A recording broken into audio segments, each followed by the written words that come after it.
The year was 1177, and the Kingdom of Jerusalem stood as both a beacon and a fortress, a thin Christian outpost in the heart of the Levant, ringed on nearly all sides by enemies. Founded less than a century earlier in the wake of the First Crusade, its very survival was the product of constant vigilance, delicate diplomacy, and a willingness to fight against overwhelming odds. For years, the fragile balance between the Crusader States and their Muslim neighbors had been maintained by truces, occasional raids, and mutual exhaustion. Yet by late autumn, the air was heavy with the expectation of war. Al-ad-Din Yusuf ibn Ayyub, Saladin, Sultan of Egypt and Syria, had been consolidating his dominion. Since wresting Egypt from the Fatimids and extending his authority into Syria, he had been steadily tightening a cordon around the Latin kingdom. His ambition was no secret: Jerusalem itself, the jewel of Christendom in the east. The Sultan's preparations. In Cairo, the pulse of war quickened. Saladin's court was alive with the rustle of silk, the scent of oil lamps, and the clipped voices of military advisors. Messengers rode in from Damascus and Aleppo with lists of pledged contingents, seasoned cavalry from Syria, Nubian infantry from the Nile, and contingents of archers whose bows had been tested in sieges along the Euphrates. By the time the host assembled on the plains near Bilbais, between 20,000 and 26,000 men stood ready, a force far larger than the kingdom could possibly match. The Sultan knew the timing was unconventional. Campaigning in November meant moving in the rainy season, when muddy tracks slowed progress and supplies were harder to maintain. But therein lay the advantage. The Crusaders did not expect an invasion in poor weather. Their forces were scattered, some at the northern frontier with Tripoli, others guarding coastal cities. Saladin intended to strike deep before they could gather. His scouts reported that King Baldwin IV was ill, gravely so. The young monarch's leprosy had advanced to the point where he could no longer wield a sword for long or ride without pain. Saladin understood what this meant. The kingdom's leadership was vulnerable, its morale brittle. A decisive blow might break it entirely. Jerusalem in tension. Far to the north, in Jerusalem itself, the mood was uneasy. The streets around the Holy Sepulchre were quieter than usual, merchants whispering of rumors from Egypt. Baldwin IV, not yet 17, held court in the palace built by his grandfather Fulk and Queen Melisende. The disease had already begun to rob him of sensation in his hands and feet. Attendants helped him into the council chamber, where maps of the kingdom lay spread upon the table. To Baldwin's right sat William of Tyre, archbishop and royal tutor, whose chronicle would one day record these very events. To his left, the marshal of the kingdom traced the roads on the parchment, explaining how far scattered garrisons would need to march if summoned. The news was grim. Count Raymond of Tripoli was away, many knights were in the north, and the Templars were stationed far from the immediate danger. Baldwin's mind, however, was sharp. He listened, asked precise questions, and weighed the intelligence reports. A boy by years, he possessed the mind of a seasoned ruler when it came to strategy. The army was small, perhaps 375 to 500 knights, with 3,000 to 4,500 infantry available in the immediate call, but he would not allow Jerusalem to be taken without a fight. The weather and the land. The Levantine winter was a treacherous ally. In November, clouds swept in from the Mediterranean, drenching the coastal plains in sudden downpours. The roads turned to mud, and swollen streams made river crossings unpredictable. To the east, the Judean hills loomed, their ridges wrapped in mist, while to the west, the flat coastal plains stretched toward the Egyptian frontier. This weather would slow both armies. For Baldwin, it meant his forces might be able to move undetected if they kept to the hill country until the last moment. For Saladin, it was a double-edged sword. The rains could hinder his baggage train, but the Crusaders would find it just as hard to concentrate their forces. The Sultan's calculations. In his pavilion, Saladin studied the maps by lamplight. His plan was bold: march up the coast, bypass heavily fortified cities, and drive inland toward Jerusalem before the Latin king could assemble a proper defense. The speed of his army would be crucial. His cavalry, veterans of many campaigns, could travel fast, but they were tied to the slower-moving infantry and baggage train. Still, with the Crusaders spread thin and their king ailing, the prize seemed within reach. He ordered the army forward. They crossed into Palestine, raiding towns along the way, burning crops, and taking livestock. The smoke of these raids would send a clear message: the Sultan's power could reach the heart of the Crusader kingdom. The king's resolve. In Jerusalem, Baldwin refused to retreat behind the walls and wait. Against the advice of some in his council, he declared that he would march to meet Saladin in the field. It was not merely a question of strategy, it was about morale. If the king hid in Jerusalem, the nobles and commoners alike would despair. If he rode out, even carried on a litter because of his illness, it would inspire the army. Orders went out to summon the Templars from Gaza, to call every available knight and sergeant to arms. The black and white banners of the temple would soon ride under the same standard as the Golden Cross of Jerusalem. The stage is set. By mid-November, two forces were moving toward each other, either fully aware of the other's position. Saladin's columns, confident and numerous, advanced through Ramla and Lydda, while Baldwin's small host gathered near Jerusalem, preparing for a forced march. The rain-slick roads, the low, heavy clouds, and the chill in the air would frame the coming battle. In the days ahead, one of the most improbable victories in the history of the Crusades would be fought, a clash where youth, illness, and audacity would face the might of a seasoned sultan's army. The fields near Montgisard awaited, their grass still wet from the winter rains.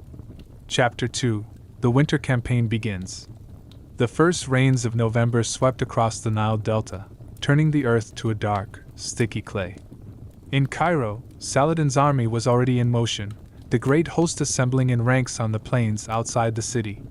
The banners of the Ayyubid Sultanate, green fields embroidered with Quranic verses in gold, swayed in the damp breeze.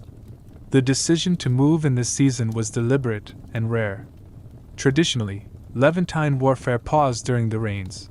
Roads became unreliable, supplies spoiled faster, and rivers swelled into treacherous obstacles. But Saladin knew that the Latin kingdom's garrisons were relaxed, many knights scattered to their estates or patrolling distant frontiers.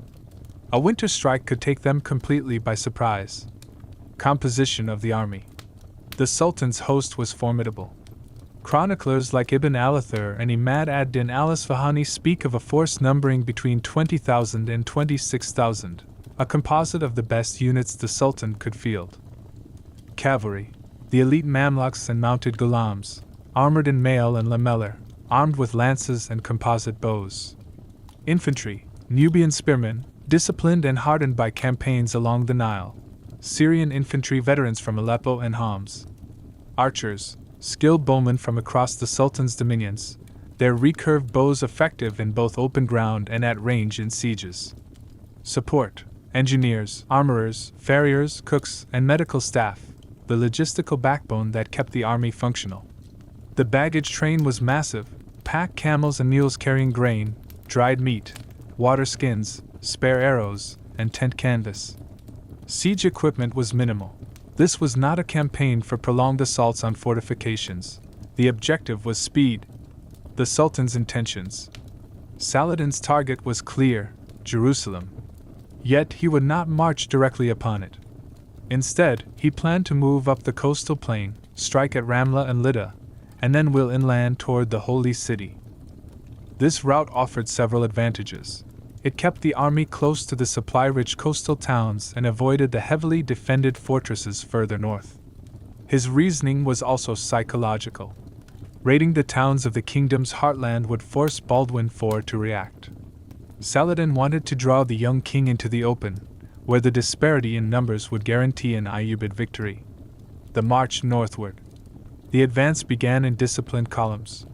The weather alternated between bursts of drizzling rain and low, gray clouds that hung heavy over the land.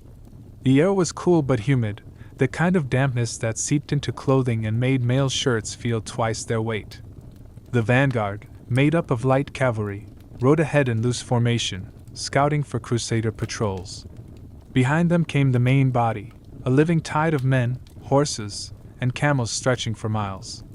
Rearguard units kept pace to prevent any surprise attack from the south. Each night, the camp was laid out with military precision, tents arranged in neat rows, picket lines for the horses, guard posts along the perimeter.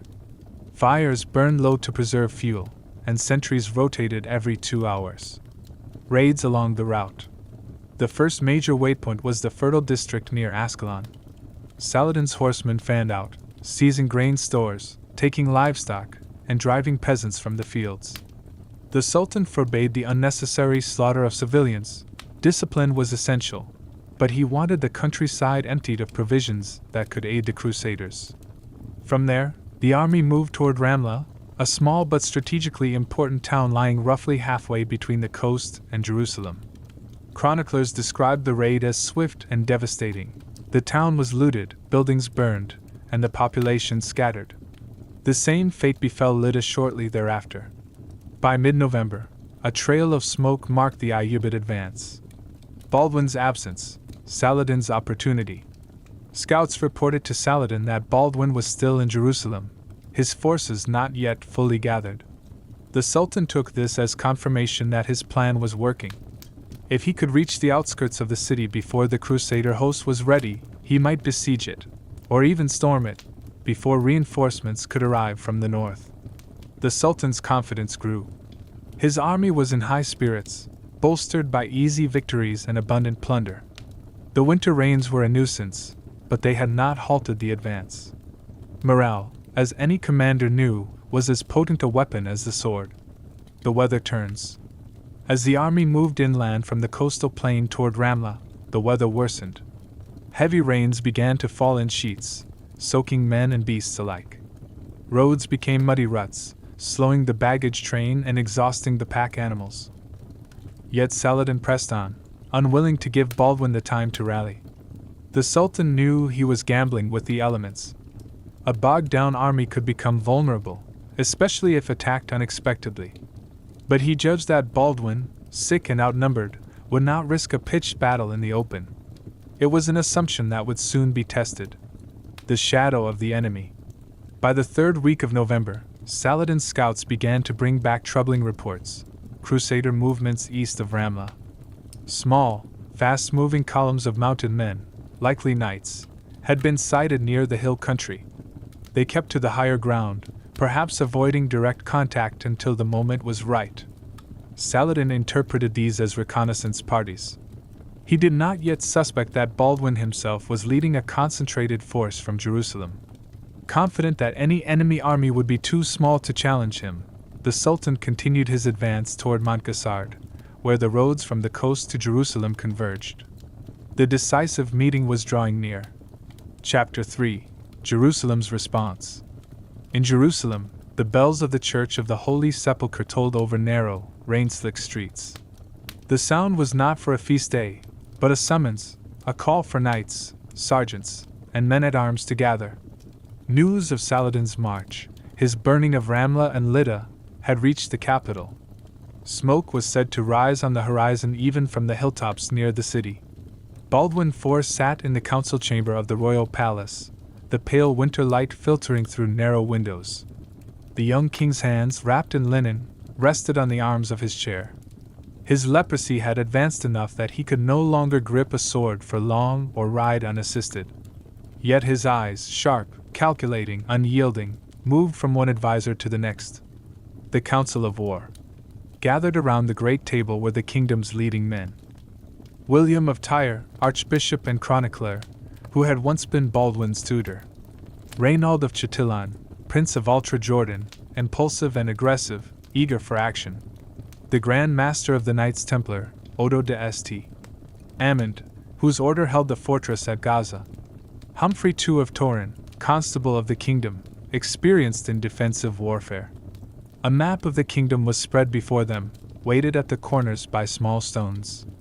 Saladin's route was marked in charcoal, from Egypt along the coast, past Ascalon, into the fertile heartland. The Sultan's host was large, perhaps 5 times the size of anything Baldwin could muster. William of Tyre urged caution. Majesty, the Sultan's force is vast. To meet him in the field is to invite disaster. Jerusalem can withstand a siege if the walls are manned and the gates provisioned. Reynald slammed a gauntlet fist on the table. If we sit behind walls while the Sultan burns our towns, we will lose more than Jerusalem. The people will see only fear from their king." The Templar Grand Master was blunt. "If we can concentrate our knights, strike at his flank, and catch him before he reaches the city, we may force him to retreat. The temple will ride from Gaza at once." Baldwin listened in silence. He knew the risks, not only for the kingdom, but for himself. Traveling in the damp cold would worsen his condition. Yet retreat was unthinkable. The sight of their king riding out, even carried in a litter, would inspire the army. "We will march," he said at last. "Jerusalem will not hide from Saladin." The call to arms. Messengers rode from the city in all directions. Trumpets sounded in the courtyards of the Hospitallers and the Templars. The city gates saw a stream of departing horsemen, banners snapping in the wind, the golden cross of Jerusalem, the red cross of the temple, the black and white of the Hospitallers. By Baldwin's order, every able-bodied knight and sergeant within reach was summoned. This would not be a prolonged campaign. Speed was everything. Supplies were kept light: dried bread, cheese, salted meat, water skins, enough for a forced march to intercept the Sultan. The king's own tent, litter, and attendants were prepared. Baldwin's armor was polished and laid out: a mail hauberk, a surcoat bearing the cross of Jerusalem, and a gilded helm. Though he could not fight as he once had, he would still be seen in the field, visible to friend and foe alike. The king's condition. The palace physicians tried to dissuade him. Baldwin's hands were weak, his feet numb from the disease. The long ride, even if partly carried in a litter, risked infection, fever, and exhaustion. But the king's mind was set. William of Tyre would later write of his pupil. His illness did not lessen his spirit. Indeed, it seemed to sharpen his resolve, for he knew his time was short. Strategic calculations. Baldwin's plan, sketched upon the council's map, was simple but daring. March westward to link with the Templars coming from Gaza. Move rapidly north along the coastal plain, staying out of sight in the low hills where possible. Intercept Saladin near Montgisard, a place where the terrain would narrow the Sultan's numerical advantage. Montgisard itself was a small rise in the otherwise flat plain, near a road junction between Ramla and the coast. If the Crusaders could reach it before Saladin pushed inland, they could block his route to Jerusalem and force him to fight on ground not of his choosing. The mood in the city. As the king's army assembled in the outer courtyards, the citizens of Jerusalem lined the streets to watch. Monks blessed the departing soldiers, sprinkling them with holy water. Women handed out food and wine to the men as they passed. Some wept, others cheered. Everyone understood what was at stake. If the king failed, Jerusalem itself could be under siege within days. The sky hung low with gray clouds, the wind carrying the smell of distant rain. In the distance, the hills rolled away toward the west, hiding the coastal plain, and somewhere beyond, the advancing army of Saladin. The march begins. The Crusader force that left Jerusalem numbered no more than 4,000 to 5,000 in total. Knights, 375 to 500, including Templars. Sergeants and infantry, 3,000 to 4,500. Support, servants, squires, and a few wagons carrying supplies. Baldwin traveled at the center of the column, surrounded by his household guard. The army moved quickly, cutting across the hills toward the rendezvous with the Templars. The wet earth sucked at the hooves of the horses, slowing progress, but the men pressed on. By nightfall, they had covered a hard day's march. Fires burned low in the camp.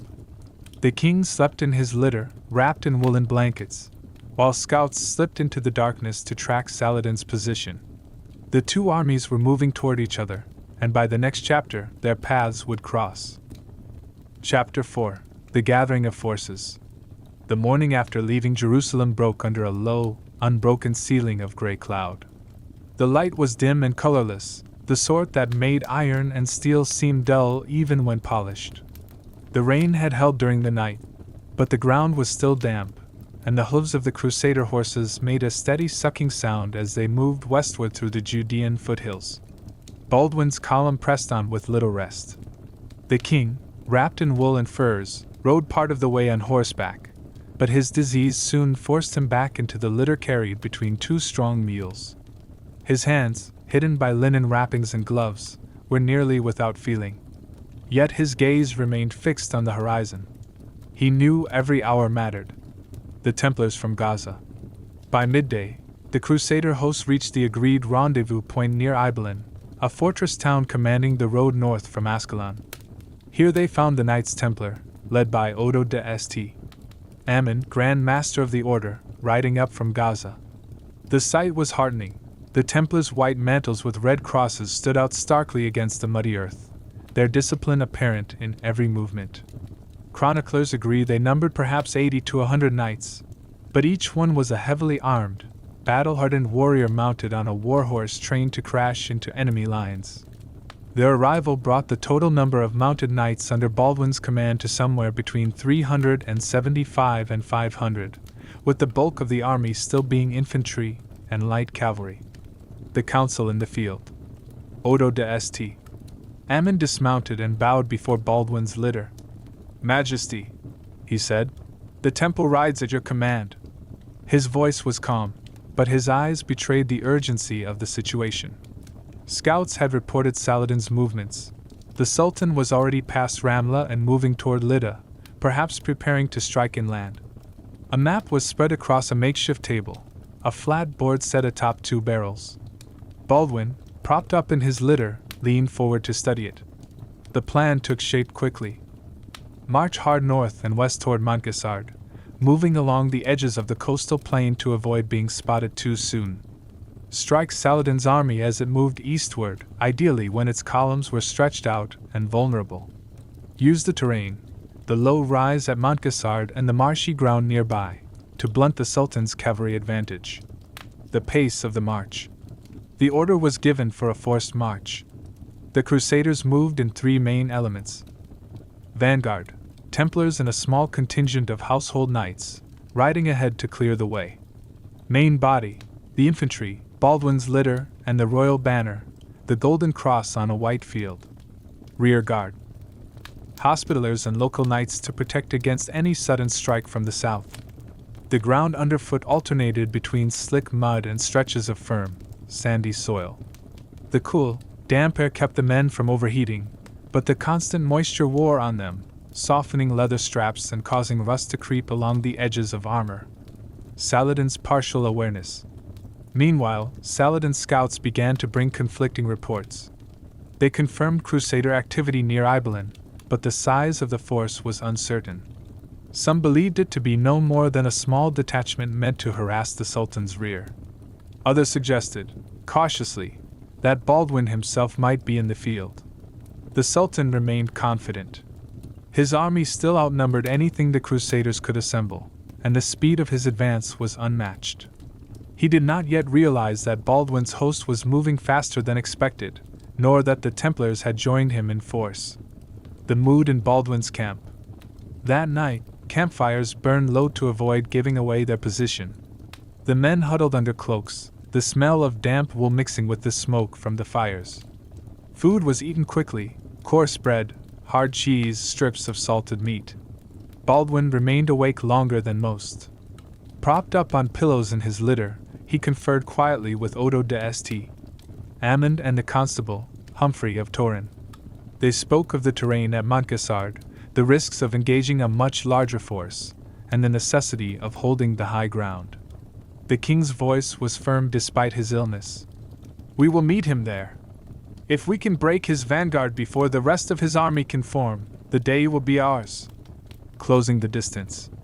At first light, the Crusaders moved again. The rain had lessened to a fine mist, which clung to the banners and gave the landscape a ghostly quality. The smell of wet earth and trampled grass filled the air. Somewhere ahead, beyond the rolling plain, Saladin's massive host was on the move, unaware that the young leper king he had expected to find hiding behind Jerusalem's walls was instead marching straight toward him. The stage was nearly set. Within a day, both armies would see each other across the wet fields near Montgisard, and the gamble Baldwin had made would either save or doom the kingdom. Chapter 5. Saladin's Advance Through Palestine. The morning mist hung heavy over the coastal plain as Saladin's host moved north. From his position on a high-bred Arabian stallion, the Sultan could see the long, sinuous line of his army stretching for miles across the damp ground. The banners of his emirs, fluttering against the gray sky, marked the different contingents: the green of Cairo, the black of Damascus, the white of Aleppo. The sound was a steady thunder, thousands of hoofs striking the wet earth, the creak of leather saddles, the rhythmic jingle of bridles, and the occasional sharp call of an officer giving orders. Rain still lingered in the air, soft but persistent, dampening everything it touched. A confident march. In the Sultan's mind, the campaign was proceeding almost perfectly. His cavalry had raided Ramla and Lydda with little resistance. Villages emptied at the mere sight of his banners, and his foraging parties returned laden with grain, sheep, and cattle. The enemy had not appeared in strength. Baldwin was still in Jerusalem, and his lords were scattered. Saladin had ordered the march inland toward Jerusalem, the great prize.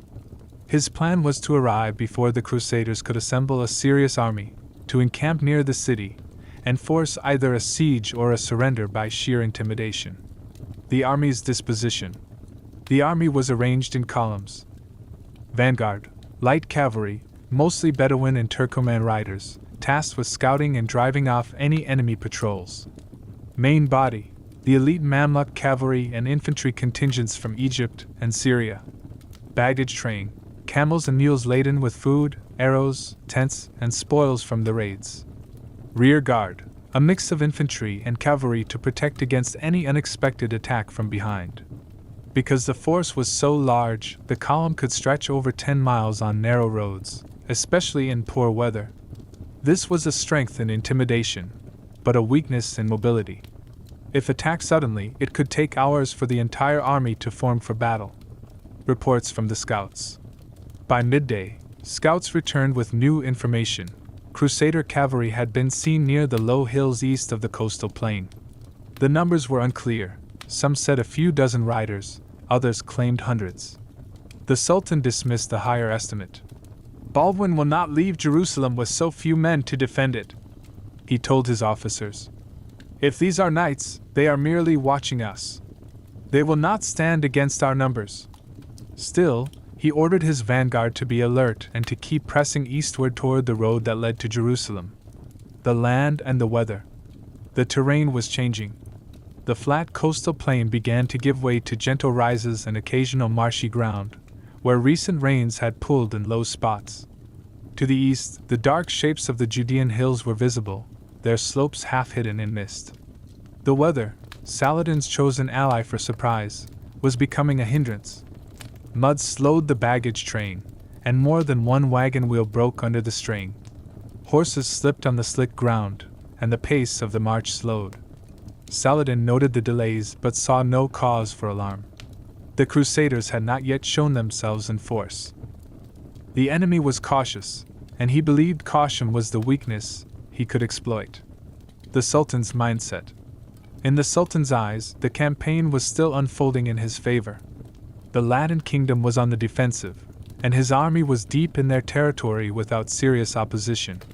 Victory seemed within reach, not necessarily in a climactic battle, but in the slow crushing of the Crusader spirit as their towns fell and their fields burned.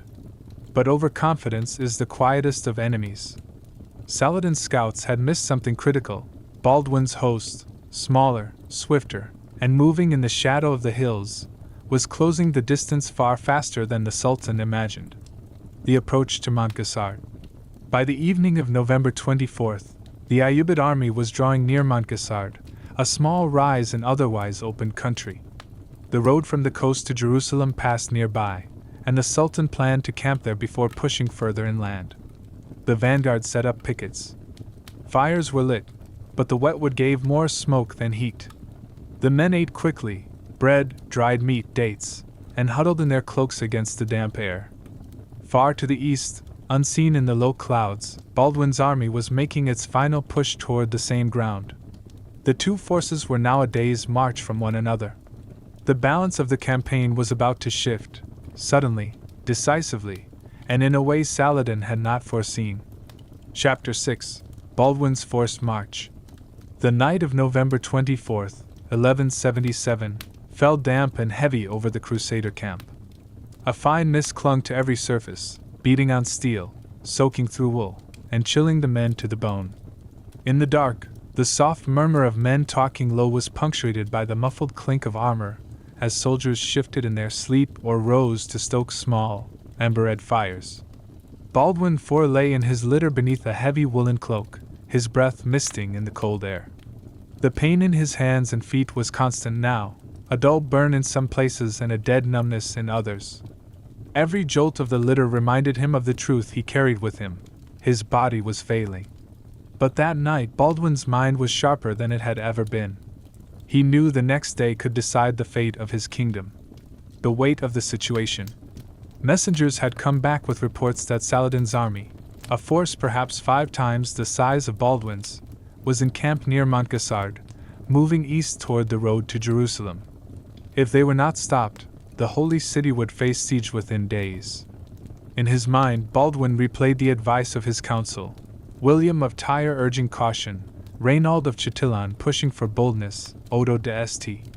Amand promising the Templars full commitment. He had chosen the bolder course, knowing that hesitation would mean defeat without a fight. The gamble was simple in theory but perilous in practice. March hard, strike first, and break Saladin's formation before the Sultan could bring his full force to bear. Breaking camp. Before dawn, the camp stirred to life. The bugles did not sound loudly, secrecy was vital, but the quiet orders rippled through the lines. Men strapped on armor still damp from the previous day's march. The cold made every buckle and strap bite at the fingers.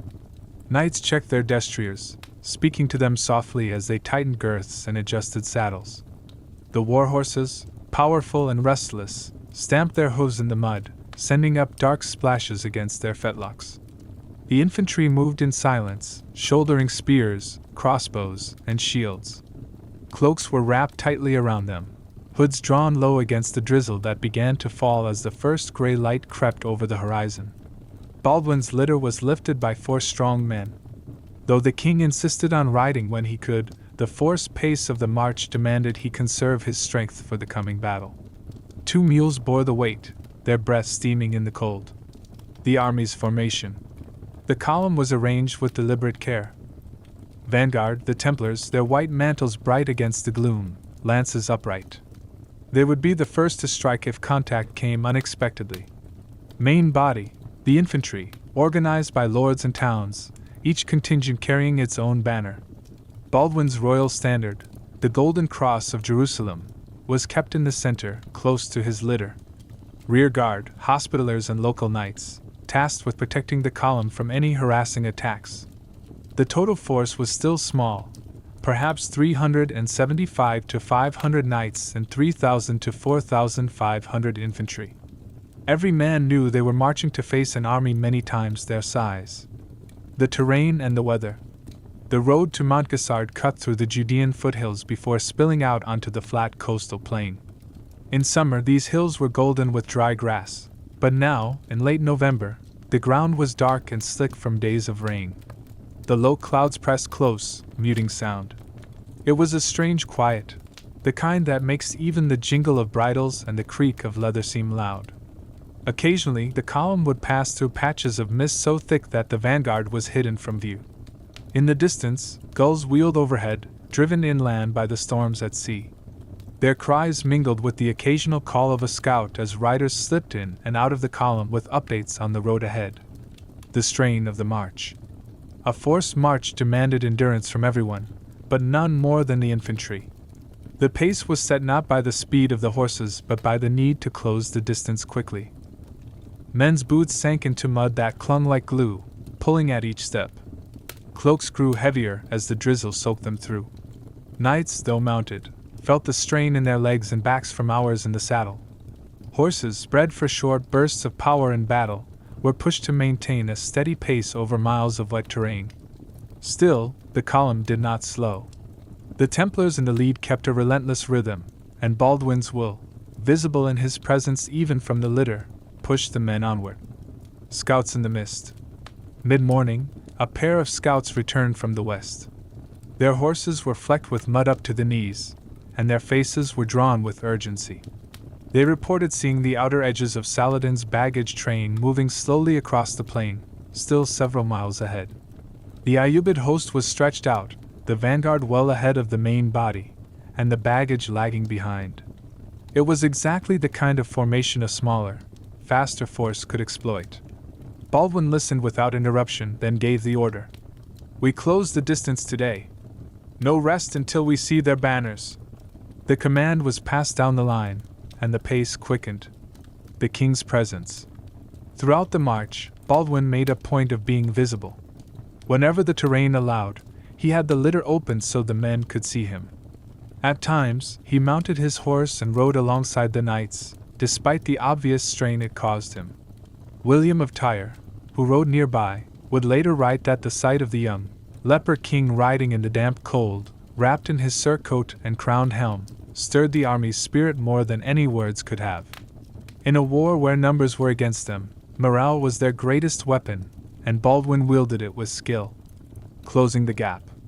By afternoon, the hills began to flatten, and the land opened toward the plain where Montgisard lay. The drizzle had eased, leaving the air heavy and still. Ahead, faint smudges of smoke marked the remnants of campfires, the rear elements of Saladin's army. The Crusader column halted briefly. The Templars rode back to confer with Baldwin.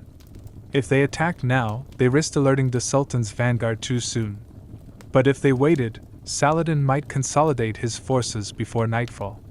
Baldwin's decision was firm. "We press on. The advantage will not wait for us." The final push. The last miles were the hardest.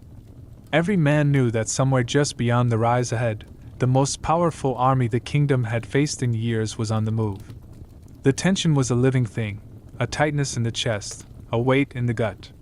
The column moved in near silence now, save for the soft clatter of hooves and the faint clink of mail. Archers checked their bowstrings. Knights lowered their visors for the first time that day. Baldwin sat upright in his litter, helm on, eyes fixed forward. His hands rested on the pommel of his sword, the weapon wrapped in a strip of cloth to keep the rein from rusting the grip. The sight of the enemy. It was late in the day when the Crusaders crested a low rise and saw them, Saladin's army, sprawling across the plain below. The baggage train was still in motion, slow and disordered, with pockets of cavalry riding ahead and behind. The main body was further east, not yet drawn up for battle. The sight was both terrifying and exhilarating. Thousands of banners, horses, and men, a sea of red, green, and black, moved across the damp earth. Against this tide, Baldwin's small host would seem like a drop in the ocean. But the king saw something else, the opportunity. The enemy was stretched thin, unprepared for a sudden clash. The moment to strike was coming. The next chapter will open with Baldwin giving the order to form for battle, the Templars taking the lead, and the armies moving into position at Montgisard, bringing us to the very edge of the fight. Chapter 7. The meeting at Ramla and the approach to Montgisard. The sun had begun to sink behind the low clouds, casting the coastal plain in a strange, silver light. The air was cool but heavy with the scent of damp earth and trampled grass. Baldwin Ivy's column had closed the gap. The enemy was no longer a distant rumor but a visible, moving presence on the horizon. From the rise near Ramla, the Crusaders could see the scattered formations of Saladin's army. The vanguard was far ahead, already pushing eastward. The main body lagged, slowed by the marshy ground, while the baggage train, a vast collection of pack animals, carts, and camp followers, was strung out in a loose, vulnerable line. Baldwin knew at once, this was the moment they had marched for. The Sultan's host was stretched thin and unprepared for battle. If the Crusaders struck now, they could hit Saladin's corps before the army could form up. Reconnaissance at Ramla. The Templars fanned out into the fields around Ramla, riding low in the saddle to avoid drawing attention from the enemy scouts. They returned quickly with confirmation. The nearest elements of Saladin's forces were lightly guarded, mostly supply units with a few detachments of cavalry. The main body of the Ayyubid army was still several miles east, with no defensive line between it and the approaching Crusaders. Odo de St. Ammon, Grand Master of the Temple, urged immediate action. "If we ride hard now, we can strike his heart before his men know we are here," he told Baldwin. "Every moment we wait is a moment for him to gather."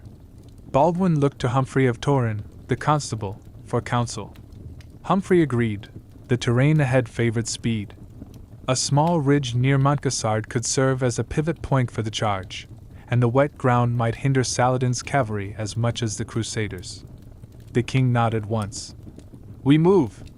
The formation for battle. The order passed down the line, and the column shifted into battle formation. The infantry tightened ranks, shields overlapping, spears angled forward. The knights rode to the front and flanks, the Templars forming the spearhead of the vanguard. Baldwin's standard, a golden cross on a white field, was raised high over the center of the line. Though still in his litter, the king had his mail hauberk on, his sword at his side, and his helm strapped in place. To the men, his presence was as vital as any number of knights. Seeing their young, leper king riding to confront Saladin gave them a fierce, defiant pride. Saladin's view. Several miles away, Saladin's forward scouts finally spotted the Crusaders moving into formation. The Sultan was still with the main body, unaware that Baldwin's force was so close. When the reports reached him, his reaction was disbelief. "Impossible," he is said to have muttered. "The boy is sick. He would not march to meet me." But disbelief turned to urgency. Saladin ordered his banners brought forward and signaled for the vanguard to halt and prepare to form battle lines. The trouble was that his army was scattered, its cohesion broken by the day's long march and the wet ground. The baggage train, stretched across the plain, would be in the way of any rapid redeployment. The weather's roll. The damp air muffled sound, making it hard for Saladin's messengers to reach distant units quickly. Flags were raised and horns blown, but the foggy edges of the battlefield swallowed some of the signals. Meanwhile, the Crusaders, much smaller and more compact, were able to maneuver as a single, cohesive body. The low clouds threatened rain again, and the smell of ozone hinted at a storm.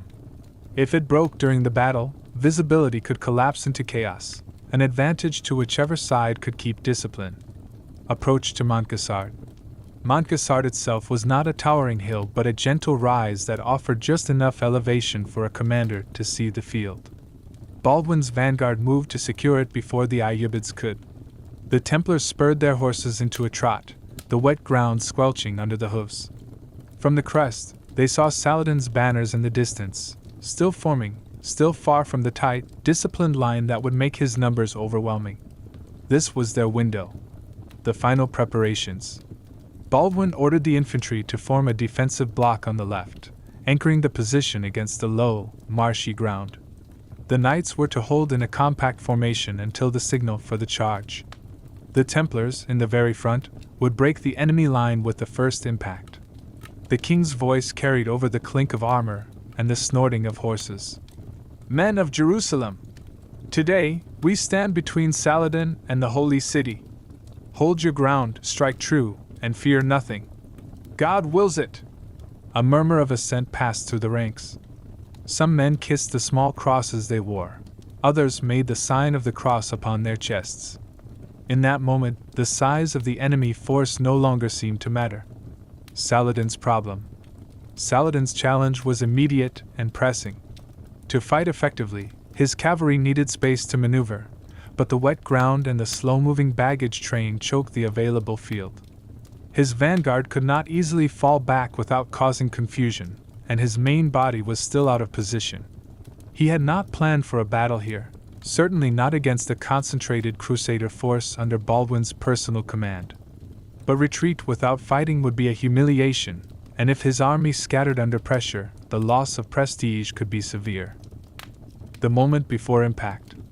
By late afternoon, both armies could see each other clearly. The Crusaders, a compact wall of steel and banners, stood poised on the rise of Montgisard. The Ayyubid army, stretched and partially disordered, began to draw into a rough line, the green and black banners of Saladin's household troops moving toward the center. A brief, tense silence settled over the field. broken only by the wind whipping at the standards and the distant cries of handlers trying to control skittish horses. Baldwin looked to Odo de St. Amund and gave the smallest nod. The Grand Master raised his sword. The charge was about to begin. Chapter 8. Positioning before Montgisard. The damp air was thick enough to taste, carrying the mingled scents of churned earth, horse sweat, and the faint tang of oiled steel. Baldwin's army stood in tight formation on the gentle rise near Montgisard, their banners snapping sharply in the wind. The golden cross of Jerusalem at the center marked the king's position, a symbol of defiance against an enemy who, only days ago, had seemed unstoppable. From his vantage, Baldwin could see the entire field below. To the south and west, Saladin's army stretched like a vast, living river, flowing across the muddy plain. But this river was not smooth or unified. Its current was broken into scattered channels, with the vanguard well ahead of the main body, and the baggage train strung out like a slow-moving serpent between them. It was the very gap Baldwin had gambled his march upon, securing the high ground. Before the enemy could close ranks, Baldwin ordered his infantry to dig in on the left flank, their spears angled and shields overlapping. This anchored the Crusader line against a patch of marshy ground that would be impassable to cavalry. On the right, a smaller group of mounted sergeants extended the line just far enough to threaten Saladin's forward units without exposing the flank. The Templars held the center front, the cutting edge of the Crusader host. Behind them, the knights of the royal household formed the second wave, with Baldwin positioned so that the entire army could see him. Even if illness kept him from leading a full charge, his presence in sight of the enemy was itself a statement. Saladin's countermoves. Across the field, Saladin's reaction was swift but hindered by distance and terrain. Messengers on fast horses galloped between the vanguard and the main body, relaying orders to tighten formation and prepare for engagement. The Sultan's household Mamluks, the elite corps of his cavalry, began to move toward the center, but the muddy ground slowed their advance. Meanwhile, elements of the baggage train were hastily pulled aside, creating gaps in the columns where they could be maneuvered into reserve positions. The Sultan knew that until his main body was fully in place, the risk of a sudden Crusader strike was high. The wind and the field. The wind favored Baldwin's host. Blowing from the west, it carried the sound of Crusader horns and the flash of their banners across the field toward the Ayyubid line, making the smaller force seem more unified and imposing. The damp ground, however, was a shared problem, too wet for a reckless gallop, but still firm enough in places for a disciplined cavalry charge to maintain momentum. Saladin understood that if Baldwin committed to an early strike, it would fall on his forward elements before the rest could properly reinforce. Yet, if he could hold the Crusaders in place long enough, his numerical advantage would tell. Baldwin's command decisions. The king gathered his key commanders, Odo de St. Amund of the Templars, Humphrey of Turin, and a handful of senior knights. His voice was steady despite the rasp of fatigue. "We hold until they are drawn close enough to believe they can press us. Then we strike with the Templars, break their center, and drive through to the heart of their line. Our infantry must hold the flanks at all costs. If the line breaks, we are finished." Odo's expression was grim but resolute. "The temple will take the first blow, Majesty. We will cut a path for the rest." Saladin's view from the saddle. From his position atop a tall, gray Arabian stallion, Saladin studied the Crusader line through the shifting mist. There were too few to stand in open battle, and yet they had taken the high ground and faced him without hesitation. His mind weighed possibilities. Was Baldwin desperate, or did he have hidden reserves nearby? He decided on a cautious probe. A wave of light cavalry was ordered forward, not to break the Crusader line outright, but to test its strength and perhaps draw the knights into a premature charge. The first moves. The Ayyubid light cavalry advanced at a trot, bows in hand, loosing arrows into the Crusader ranks from a distance.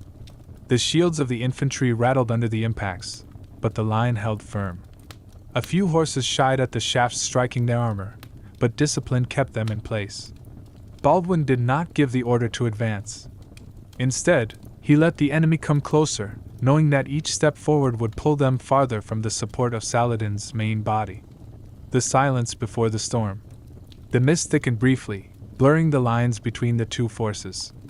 When it cleared again, the enemy vanguard was nearer, their horsehair plumes and lamellar armor glinting in the pale light. The ground between the armies was now only a few hundred yards.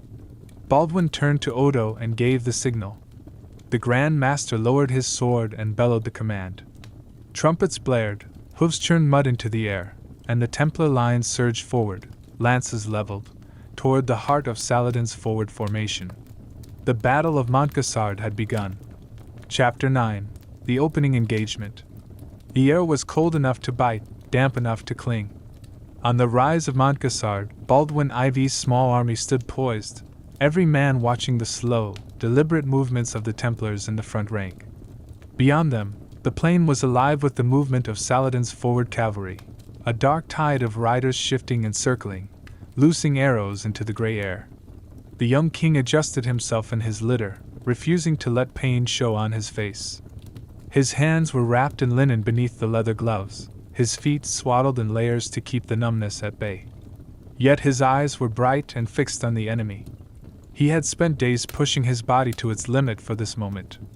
Now the time for endurance was over, the time for decision had come. The signal to advance. Odo de St. Ammon sat astride his destrier, the white mantle of the temple hanging over his mail. In his right hand he held a long sword point high, its edge catching what little light pierced the clouds.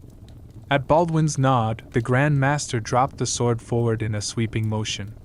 The Templars' horn blowers raised their curved brass trumpets, and a deep, brassy call rolled across the field. The Templars leaned forward in their saddles, knees tight, heels nudging their mounts into a trot. Hooves pounded the wet earth in perfect unison. The sound was a drumbeat, steady and growing louder. They closed ranks, knee to knee, shields tight, lances angled forward like a forest of spears. Behind them, the knights of the royal household spurred their horses into motion.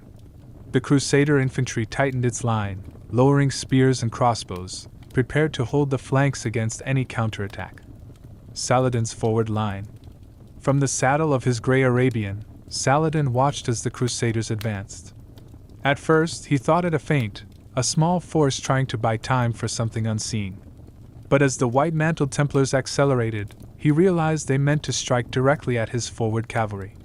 He barked orders to his nearest emirs. "Form! Brace the line! Meet them with arrows before they close!" The Mamluks in the vanguard began to wheel into position, their composite bows bending as they loosed volleys into the oncoming knights. Arrows hissed through the mist, some striking shields with a dull thump, others glancing off steel helms or burying themselves in horses' barding. Still the Templars came on. The impact. At 50 yards, the trot became a canter. The horses' nostrils flared, white steam rising with each breath.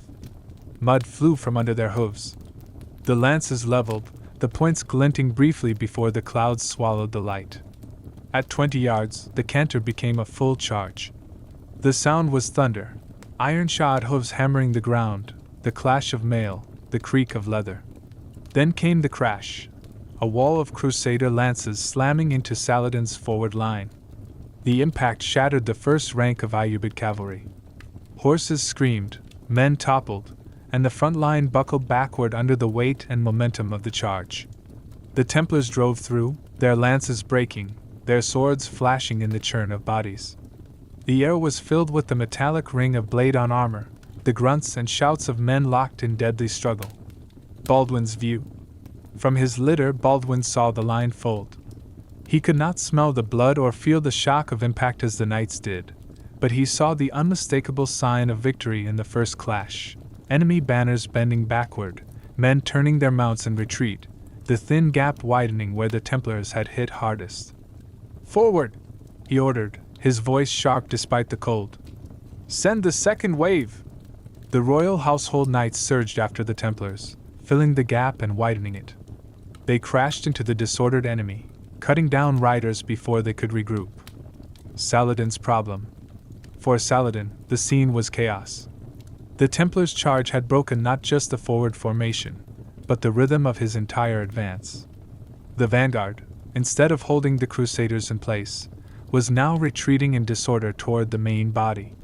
This retreat threatened to spill into the baggage train, already moving sluggishly through the mud. He ordered his household Mamluks to dismount some archers in the center, hoping to form a brace against the oncoming charge. At the same time, he sent riders to the wings, instructing them to curl in behind the Crusader flanks. If they could trap Baldwin's knights between two forces, the tide could still turn. The fight in the center. The Templars pressed their advantage, hacking and stabbing with precision born of discipline. The wet ground made quick footwork treacherous, but it also slowed the retreat of the Ayyubid cavalry. The Crusaders used this, pushing forward with their heavy horses, turning the melee into a grinding advance.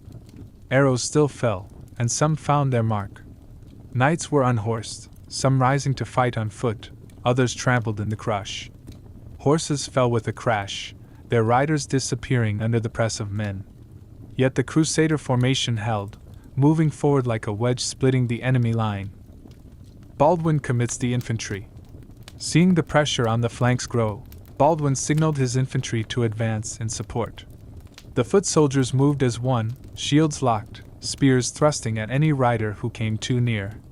Crossbowmen fired in controlled volleys, aiming at gaps in the enemy's armor. This kept Saladin's flanking cavalry from sweeping in unchecked. Every moment the infantry held was another moment for the knights to deepen the breach. Saladin's countercharge. Realizing he had to act or see his forward line destroyed entirely, Saladin led a countercharge with his household guard. The grey Arabian under him surged forward, and the green banners of his retinue fluttered as they cut across the field. The collision was brutal. Saladin's guard hit the side of the Crusader wedge, trying to push it back. The clash rang like struck anvils, swords, maces, and axes rising and falling in quick succession. For a moment, the advance stalled. But Baldwin's second wave, the knights of the Hospitallers and local barons, arrived at the critical point. They slammed into the fight, reigniting the forward momentum. The crumbling of the vanguard. Within an hour of the first charge, Saladin's forward line was shattered. Survivors fled toward the main body, weaving through the baggage train, spreading disorder with every step. The Sultan's archers tried to form a defensive perimeter, but the retreating cavalry broke through their lines in panic. For Baldwin, the moment was decisive. He ordered the advance to continue, pressing Saladin before he could rally the rest of his army. His gamble, to strike before the Sultan could form, was paying off in full. The field as it stood. By late afternoon, the battlefield was a churned mess of mud, bodies, and shattered weapons. The mist hung low, mixing with smoke from fires set in the confusion. The cries of the wounded carried over the plain, mingling with the shouts of commanders trying to impose order. The Crusaders had not won the battle yet. Saladin's main body was still intact. But they had achieved something more important. They had seized the initiative. Chapter 10. The Decisive Charge. The plain below Montgisard was a churned tapestry of mud, blood, and broken arms. The mist still clung low in pockets, swirling around mounted figures as if reluctant to reveal their movements. The Templars had driven a wedge into Saladin's vanguard, the household knights had deepened it, and Baldwin's infantry had secured the flanks.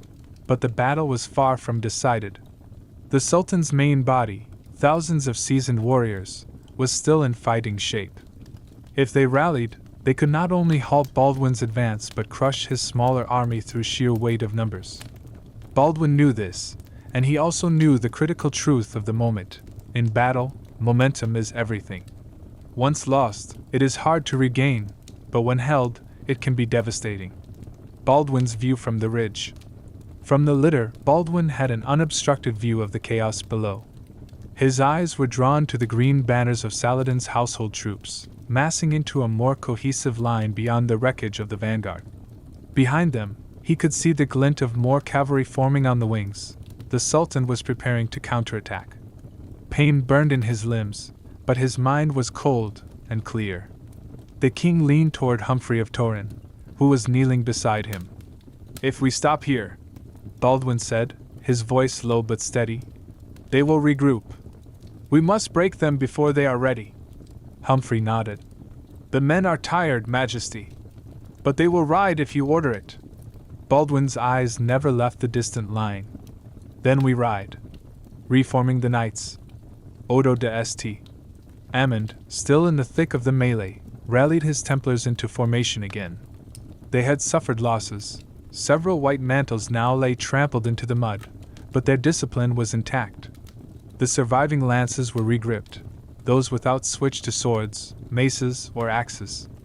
Behind them, the royal household knights and hospitallers reined in, catching their breath and reforming into tight ranks. Mud splattered up their legs, and many shields bore the scars of arrows or sword strokes, but the set of their shoulders spoke of determination. The infantry tightened their own line, preparing to advance in support. Baldwin could not lead the charge physically, but he positioned himself so that every knight could see his banner.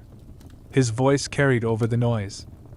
Today, we fight not for ourselves, but for the kingdom. Break them here, and Jerusalem will stand. Saladin's dilemma. On the opposite side of the field, Saladin was issuing orders with controlled urgency. The defeat of his vanguard had been a shock, but his main body was still formidable. He intended to pull back the forward survivors, form a solid center, and then use his superior numbers to envelop the Crusaders. But the ground was against him. The retreating cavalry from the first clash was still pouring back into his forming ranks, creating gaps and confusion. His left wing was bogged down near a marshy stretch, and his right was partially blocked by the baggage train, which had not yet cleared the field. He knew what Baldwin knew: if the Crusaders struck before he was ready, the day could be lost. The second horn. The sound of the Templar horn came again, deep, resonant, and final. The Crusader cavalry began to move, first at a walk, then a trot, tightening their formation as they descended from the rise.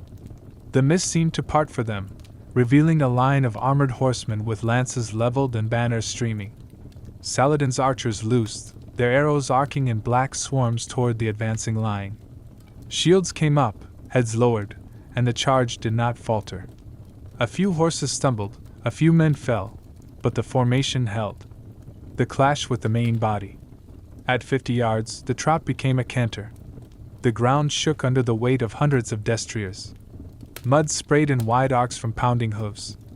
At 20 yards, the canter became a full gallop. The lances dropped, and the air filled with the deafening roar of the charge. The impact against Saladin's center was like two waves colliding in a storm. Lances splintered, riders were hurled from saddles, and the forward rank of Ayyubid cavalry crumbled under the blow. The Crusaders pushed deep into the line, their heavy horses driving the enemy backward. Swords flashed in the gray light. The sound was a chaotic symphony, steel striking steel, the dull thud of blade on shield, the scream of horses, and the shouts of men locked in mortal combat. Baldwin's gamble pays off. The narrowness of the field where the charge hit prevented Saladin from using his full numbers. The marshy ground to the left and the baggage congestion to the right forced his troops into a tighter front, where the Crusaders' concentrated force could hit with maximum effect. Baldwin's infantry surged forward to support the attack, their spears stabbing at any rider who broke through. Crossbowmen targeted enemy officers, picking out those with distinctive banners or armor. The cohesion of the Crusader assault began to tell. Saladin's center wavered, then buckled. Saladin tries to rally. Refusing to concede the field, Saladin rode into the thick of the fight with his household guard, striking at the Crusaders with sword in hand. His presence stiffened the resolve of his men. For a moment, the line held. The green banners pressed forward, pushing the Crusader wedge back step by step. But Baldwin's commanders recognized the danger. Odo de St. Amand led a fresh push directly at the point where Saladin himself was fighting. The Templars' charge forced the Sultan to pull back to avoid being surrounded. The rout begins. Once the center gave way, the collapse was swift. The tightly packed cavalry at the front had no room to retreat in order. Panic spread through the ranks as men tried to turn their mounts in the churned mud. The rear ranks, seeing the banners fall and the front break, began to withdraw. The withdrawal became a rout. The Crusaders pressed the fleeing enemy, cutting down stragglers and scattering units that tried to form defensive pockets. Saladin's forces streamed away from the field toward the south, abandoning much of their baggage train in the rush to escape. Baldwin holds the field. When the fighting subsided, Baldwin's banner still flew over the rise at Montgisard. The king's litter was carried forward so he could see the field, and so the men could see him. Despite the exhaustion in his body, there was no mistaking the satisfaction in his eyes. Against all odds, his small, outnumbered force had smashed Saladin's much larger army. The ground was littered with broken weapons, fallen banners, and the bodies of men and horses. The marshes to the west were dotted with abandoned gear, and the baggage train lay half-looted, its goods spilling into the mud. Saladin's retreat. The Sultan managed to withdraw with a corps of his guard, riding hard through the night toward the safety of Ascalon and then Egypt. His army, though not destroyed, was shattered, thousands lost in battle, more scattered in the retreat. For months afterward, he would avoid large-scale confrontation with Baldwin's forces, focusing instead on rebuilding his strength. This decisive charge at Montgisard would become one of the most celebrated victories of the Crusader kingdom, a triumph of speed, discipline, and daring over superior numbers. Chapter 11: Collapse of the Ayyubid lines. The second charge had broken the center of Saladin's army. The Golden Cross of Jerusalem stood high on the ridge, visible through the thinning mist, while below it the field was a mass of movement, not the organized shifting of troops, but the frantic, uncontrolled swirl that signaled a force losing its cohesion. In the space of moments, what had been an ordered battle line became a fractured, struggling mass. The wet ground, churned to mud by the hooves of thousands of horses, trapped men and beasts alike. The Crusader wedge had driven deep into the heart of the Ayyubid formation, splitting it in two, and now both halves were trying to pull back in different directions. Saladin's perspective. From his saddle, Saladin could see the unraveling begin. His center, the backbone of his force, was crumbling under relentless pressure. The knights in the Crusader wedge fought like a living wall, every man locked to the man beside him, driving forward with a unity that magnified their small numbers. He tried to rally the household Mamluks for another push. His voice cut across the noise of battle, clear and commanding. "Hold your ground! Close ranks! The Sultan is here!" Some rallied to him, forming a small knot of resistance. But around them, the reality was clear. Too many had already turned to flee, their horses wheeling away from the fight, colliding with comrades, and blocking any hope of a unified counterattack. The baggage train becomes a trap. The baggage train, positioned to the rear of Saladin's main body, became a fatal obstacle. Laden camels, carts piled high with supplies, and clusters of camp followers clogged the paths of retreat. Units trying to fall back from the front slammed into this mass, creating bottlenecks. Panic spread faster than orders could travel. Some riders tried to force their mounts through the congestion, knocking down camels or breaking cart wheels. Others simply abandoned the fight altogether, spurring south toward Ascalon without waiting for orders. The Crusader pursuit begins.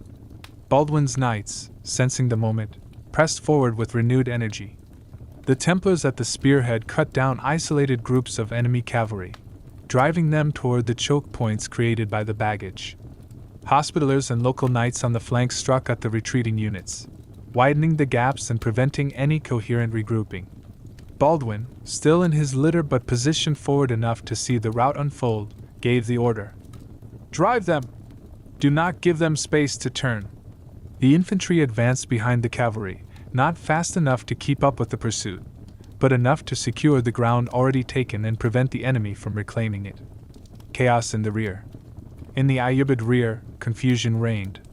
Messengers from the front brought contradictory reports.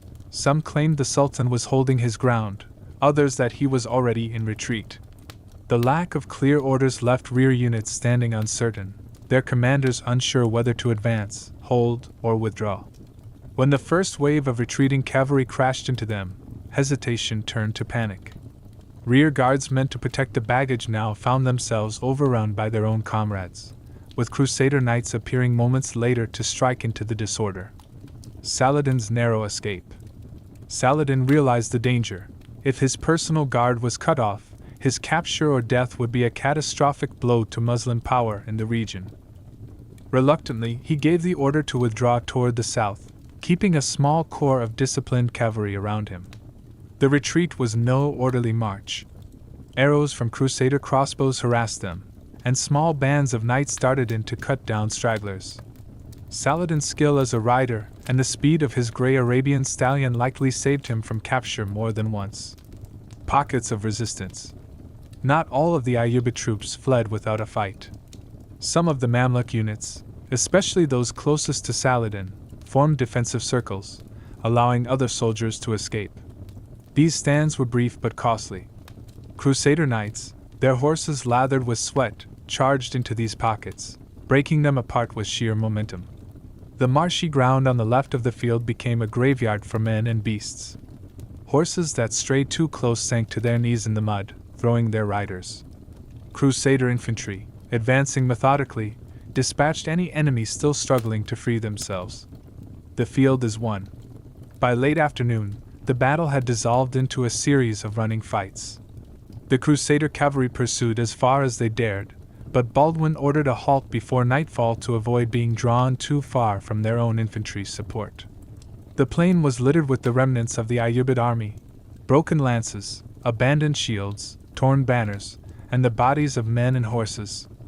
The baggage train, once the logistical backbone of Saladin's campaign, was now a prize, its stores of grain, weapons, and coin taken by Baldwin's men. Aftermath on the field. The victory was not without cost. The Crusaders had lost knights and infantry in the charge and pursuit, and many horses lay dead or injured. But the scale of the enemy's defeat was staggering. Chroniclers would later claim thousands of Ayyubid dead, though the exact number is uncertain. What was beyond dispute was the psychological impact. Saladin's aura of invincibility had been shattered. Baldwin had the battlefield secured, his banner planted firmly on the rise at Montgisard. Messengers were sent to Jerusalem to announce the victory. When word reached the city, the bells of the Holy Sepulchre rang in celebration. Saladin's retreat south. The Sultan rode hard through the night toward Ascalon, then continued on toward Egypt. His army was in fragments, many men straggling in over the following days. In the weeks that followed, Saladin avoided direct confrontation with Baldwin, focusing instead on rebuilding his forces and reinforcing his control over Egypt and Syria. Chapter 12: Saladin's Retreat to Egypt. The field at Montgisard was Baldwin's, but the battle was not truly over until the last of Saladin's forces had fled beyond reach. The Sultan's shattered army stretched across the coastal plain like the remnants of a storm, scattered, disordered, and bleeding strength with every mile. For Baldwin, the temptation to finish the work entirely was strong, but the realities of pursuit in the Levantine winter would test his army's endurance as much as the battle had tested their courage. Baldwin's immediate orders. As the sun dipped low, Baldwin ordered the cavalry to pursue aggressively before the enemy could regain any cohesion. He knew that every step driven into the retreating Ayyubids now would slow their recovery and keep them from threatening Jerusalem again in the coming months. The Templars, still disciplined despite their losses, formed the vanguard of the pursuit. Hospitallers and household knights followed, their horses blowing hard but still eager after the day's fighting. Behind them came lighter cavalry, Turco-Poles and mounted sergeants, ideal for chasing down smaller groups. The infantry remained behind to secure the field, guard the captured baggage train, and tend to the wounded. The king himself, weakened from the strain of command and illness, stayed at Montgisard under the protection of a small guard, receiving constant reports from the front. The first hours of the pursuit. In the chaos of retreat, many of Saladin's soldiers abandoned their heavier gear, discarding shields, bows, and even mail shirts to ride faster. The coastal plain's wet ground punished them for it. Those on foot quickly fell behind, and those mounted found their horses tiring under the strain of the long day. Templar squadrons cut down isolated groups, striking fast and pulling back before larger clusters could rally. The cries of pursuit echoed through the foggy evening, a haunting counterpoint to the earlier roar of battle. Saladin's personal flight. Saladin himself rode at the head of a small, tight formation of Mamluks. His grey Arabian stallion, swift and sure-footed, carried him south at speed. Chroniclers later claimed he covered the distance to Ascalon in a single forced march, pausing only briefly to rest the horses and drink. The Sultan was grim but composed. He had suffered defeats before, though never one so shocking in scale and against such odds. His mind was already turning to the work ahead, rebuilding the army, shoring up political loyalty in Egypt and Syria, and ensuring this loss did not embolden his enemies. Baldwin's strategic restraint. Though Baldwin's knights pressed the retreat for hours, he did not order a full night pursuit. The risks were clear. Riding blindly into unknown terrain in the dark could lead to ambush, and his men were already exhausted from the forced march and battle. The priority was to keep Saladin's forces moving south, preventing any regrouping, rather than to annihilate them completely at the cost of his own army's strength. Instead, the Crusaders harassed the retreat, striking at the rear guard and cutting down stragglers, before pulling back to regroup. The scene along the coastal road. The road south toward Ascalon became a trail of wreckage. Abandoned carts lay at odd angles, their wheels broken in the mud. Dead horses and camels marked the path of the baggage train's collapse. In some places, the bodies of Ayyubid soldiers lay where they had fallen, cut down in flight. Here and there, clusters of enemy troops attempted to make a stand, but without coordination, they were quickly scattered. The winter air carried the sound of hooves and shouted commands far across the plain, making it difficult for retreating soldiers to know where safety lay. The refuge of Ascalon. By the next day, Saladin reached Ascalon with what remained of his immediate guard. The city's walls offered security, but the Sultan did not linger. He knew Baldwin could not mount a siege with his small force, but neither could he risk being trapped if the Crusaders chose to surround the city. Instead, he ordered the wounded and exhausted to remain in Ascalon while he and a corps of his army pushed further south, aiming to return to Egypt where he could rebuild in safety. Baldwin's consolidation. Back at Montgisard, Baldwin received reports of the enemy's progress south. The victory had been decisive enough to break Saladin's campaign, but Baldwin did not overextend. He ordered the army to hold the ground they had taken, secure the spoils, and prepare for a return to Jerusalem. The captured baggage train proved valuable, not only in material wealth but also in provisions and equipment that could strengthen the kingdom's forces for months to come. Morale was high, the men buoyed by the knowledge they had stood against overwhelming odds and triumphed. The wider impact. News of the victory spread quickly through the Crusader States. In Tripoli, Antioch, and beyond, the story was told and retold. How the young, ailing king had ridden out against Saladin with only a few thousand men and returned victorious. For Baldwin, this meant not only military prestige but also political capital. Allies were more willing to answer his calls for aid, and wavering vassals thought twice before challenging his authority. In Muslim territories, the shock was profound. Saladin's aura of inevitability had been dented, and rivals in Syria took note. While his power base in Egypt remained strong, the loss at Montgisard forced him to divert attention to internal consolidation rather than immediate further offensives. Saladin's journey to Egypt. The march back to Egypt was slow and punishing for the remnants of Saladin's host. The winter rains turned the roads to rivers of mud, and provisions were scarce. Every mile south took them farther from the humiliation at Montgisard, but the memory of it weighed on the men. Some deserted along the way, slipping into friendly territory in Gaza or along the Sinai. By the time the Sultan reached Cairo, the army was but a shadow of the force that had set out in November. Jerusalem's Thanksgiving. When Baldwin returned to Jerusalem, the city erupted in celebration. The bells of the Holy Sepulchre rang out, and processions wound through the streets.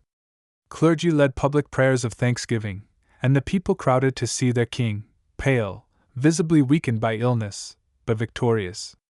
The chronicler William of Tyre would later write that this victory renewed the spirit of the kingdom and made the name of Baldwin feared among his enemies and loved among his people.